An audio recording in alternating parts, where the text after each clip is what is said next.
Friend, YouTube video ভাইরালের জন্য এই ভিডিওতে আপনাকে 3টি উপায় বলবো। এর মধ্যে 2টি উপায়, সে আপনি নতুন ক্রিয়েটার হন বা পুরনো ক্রিয়েটার হন, অবশ্যই সবাইকে ফলো করতে হবে, নাহলে আপনার ভিডিও ভাইরাল করা অনেকটা কঠিন হয়ে যাবে।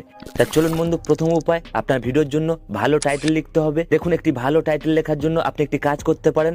টাইটেল সবসময় ছোট লিখবেন এবং সরল লিখবেন, এবং আপনার টাইটেলের মধ্যে ভিডিওতে যা দেখাবেন অবশ্যই ফুটিয়ে তুলবেন, এবং আপনার টাইটেলের জন্য একটি আকর্ষণ ছুঁড়ে দেবেন, অর্থাৎ একটি প্রশ্ন ছুঁড়ে দেবেন, যাতে অডিয়েন্স দেখে ক্লিক করে, তবেই ওই ভিডিও ভাইরাল হওয়ার সম্ভাবনা অনেকটা বাড়বে। কিন্তু দ্বিতীয় উপায়, অ্যাভারেজ ভিউ ডিউরেশন, অর্থাৎ আপনি যে ভিডিও বানাবেন অবশ্যই সেই ভিডিও যেন অডিয়েন্স বেশিক্ষণ দেখে। বন্ধু মনে রাখবেন, আপনি যদি 1 মিনিটের ভিডিও বানান, অবশ্যই অডিয়েন্স যেন ওই ভিডিও 40 সেকেন্ডের উপরে দেখে, তাহলে ওই ভিডিও ভাইরাল হওয়ার সম্ভাবনা অনেকটা বাড়বে। এবার আপনাকে 3 নম্বর উপায় দেখাবো। প্রথমে আপনি ওয়াইটি স্টুডিও ওপেন করে নিন। ওপেন করার পরে অ্যানালিটিক্স এই অপশানে আপনি চলে আসুন। আসার পরে টপ কন্টেন্ট এর উপরে আপনি ক্লিক করুন। কোন ভিডিওগুলো সবচেয়ে বেশি ভিউ আনছে এর উপরে আপনি